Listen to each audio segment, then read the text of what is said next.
the corporation's chair apologises for an error of judgment. Donald Trump has threatened to sue the BBC for $1 billion. Huge media shake-up this hour. 2 senior bosses with the BBC have resigned. The BBC is meant to deliver the headlines, not make them itself. But outside headquarters, both its cameras and everyone else's were on its outgoing head of news. I stepped down over the weekend because the buck stops with me. But I'd like to make one thing very clear. BBC News is not institutionally biased. Is there institutional bias at the BBC? There is no institutional. And if there was something reassuring about this... But why weren't the mistakes dealt with on Trump, on anti-Semitism, on women's rights? A BBC boss being hounded by a BBC journalist for answers, it's a failure to ask the right tough questions about a Panorama documentary on Trump that got them into this mess. The programme's film on the January the 6th riots, splicing 2 parts of what he said, nearly an hour apart, together. This is what they used. We're going to walk down to the Capitol, and I'll be there with you, and we fight. We fight like hell. And if you don't fight like hell, you're not going to have a country anymore. And this is what he actually said. Right here, we're going to walk down to the Capitol, and we're going to cheer on our brave senators and congressmen and women. The BBC's chair today apologised, calling that edit an error of judgment, but told me his board had acted promptly. Is it the case that there were those within the BBC who wanted to apologise a lot earlier last week and that the board prevented them from doing that? No, that is not the case. We were considering exactly what went wrong in that edit and to make sure that the apology that we made was exactly correct. I have a board that has strong views and differences of opinion, which is a good thing. We do not suffer from groupthink, and as a result, we have to think carefully about the way we should go forward. But the US president has been in touch. Well, you don't often get a note from the legal department of the President of Trump. I haven't had it in my 15 months or so at the BBC, and my lawyers will inform me of what the content of it is and how we propose to respond. Do you feel you owe the US president an apology? I think that we have already apologised today for what we've done, so he will have seen that we have apologised. It doesn't seem to have helped. ITV News has obtained a copy of the letter to the BBC from a source close to the president, in which his legal team demands the BBC immediately retract the statements, adding that failure to comply will leave President Trump with no choice but to pursue any and all legal rights, including filing legal action for $1 billion. But there are those both inside the BBC and outside it fighting back, claiming there is a political campaign to destroy it. Some suggesting that one board member, Robbie Gibb, a former director of communication for Theresa May, is harming its reputation from within the corporation. It's important that the BBC, throughout its organisation, is viewed to be impartial and authoritative and dispassionate. And I think when it's got a figure like Robbie Gibb on its board, then I think that undermines the authority and the impartiality of the BBC. The BBC's chair says that's not true, but has promised to address separate criticisms surrounding its coverage of Gaza and gender identity issues. Its departing Director General has asked for the BBC to be championed, not weaponised. Whoever replaces him faces a fight on many fronts to deliver that. Rachel Younger, News at 10. And Dan joins us from Washington. Dan, does Donald Trump have any chance of winning this legal action if he takes it? I mean, I think if it came to a court case, no, it would be unlikely to succeed. But, you know, as we've seen with Donald Trump, a lot of the media organisations who have been sued by him have decided to settle well before it came to court. I mean, he has taken on CBS, ABC. They both settled for north of £10 million. He was in the process of suing the New York Times, CNN, the Wall Street Journal, Rupert Murdoch. The list goes on. I think, you know, one of the things to remember here is that this is not only, from his point of view, about kind of what he sees as restoring his reputation and fighting back against what he sees as fake news media, but it's also certainly about extracting money from these media organisations, and it is an attempt to intimidate them with their future coverage as well. Dan, the BBC's admitted a mistake with that Panorama edit, and I think viewers will have seen tonight that it spliced together two bits of the speech without indicating there was an edit, which is clearly the wrong thing to do. But I guess the broader question, did the programme as a whole sort of misrepresent Donald Trump's behaviour during that week before what happened at the Capitol? I think it's exactly right, Tom, that, it was undoubtedly a mistake to splice those two things together and make them sound as if they were part of the same passage of that speech. But no, if you look at the broader context, Donald Trump was saying some pretty inflammatory and provocative things, not only on January 6th in that speech, but in the lead up to it as well. He was denying the result of the election after all. He was saying things like, we will never concede, we will fight like hell, our country has had enough, they can't take it anymore. Those are all comments he made in the lead up to that January the 6th speech. And then on the day he described the election as corrupt, as fake, as a fraud. He described Joe Biden as illegitimate. He described the election as a criminal enterprise, talking about stopping the steal. Now, all of the cases that he brought subsequently to try and prove that the election was fraudulent failed. So I think there is a danger here that by the BBC conceding that they have made this one mistake, it would suggest that everything that Donald Trump said then and earlier was correct, and in fact he uttered many falsehoods and many lies.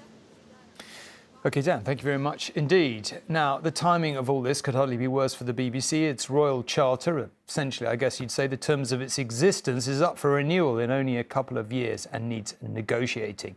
Gripping the complexities of that task and the many questions hanging over the corporation and its board will be a major challenge for whoever steps in at the top. The vision and sound are on. The station goes on the air. It was born with the most noble of missions: to inform, educate and entertain. The busy world before you is unfurled. Auntie Beeb was the cosy accompaniment in sitting rooms over the years.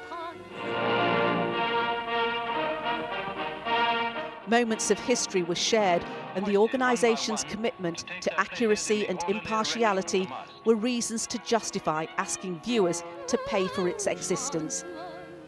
But with that system up for renewal, industry observers concede whoever steps in now to helm the oldest broadcaster in the world, and by staff count the biggest, must get a grip.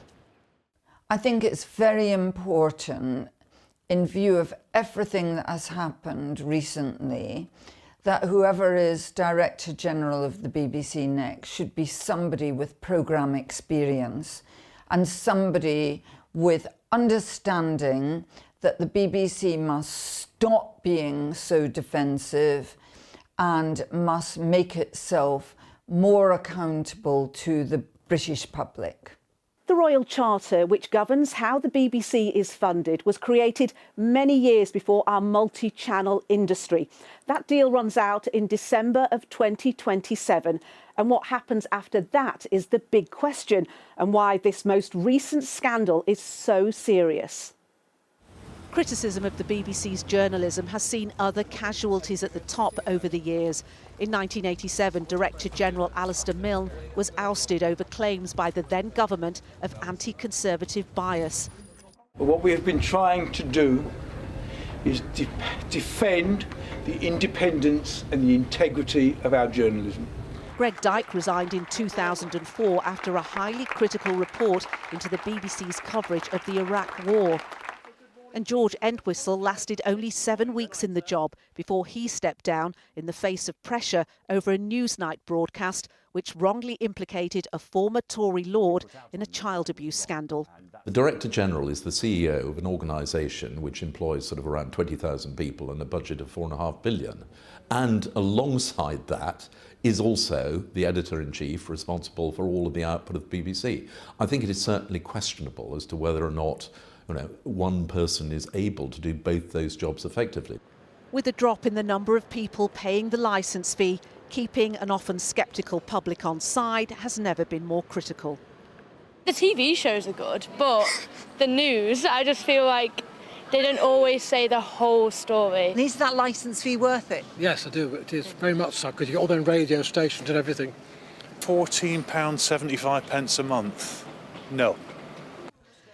2 decades ago, the BBC had to apologise to the late Queen over another editing error, which made her look like she was storming off in anger. Now, the most powerful leader in the world is involved, just as the organisation's future is looking unsure. Nina Nanar, News at 10.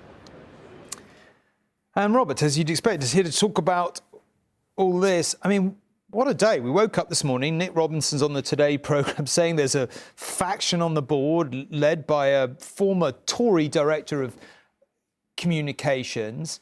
People outside the corporation have been alleging there's a kind of attempt at a right-wing takeover, and all happening under a Labour government with an astonishing majority. It's fascinating, isn't it? Yeah, but I think, you know, you do have to separate two very distinct issues. I mean, almost nobody at the BBC, and I've spoken to lots of people at all levels of the BBC today, and I've spoken to endless regulators and politicians, everybody accepts that the BBC has made mistakes, right? Now, you know, splicing together those two bits of the Trump speech was, you know, it was a serious editorial misjudgment. Right? And then there have been other... Look, it wasn't that long ago. A huge story was about the BBC showing a film without mentioning that the child in it happened to be related to a senior Hamas official. And there's just been a string of, you know, really quite serious errors.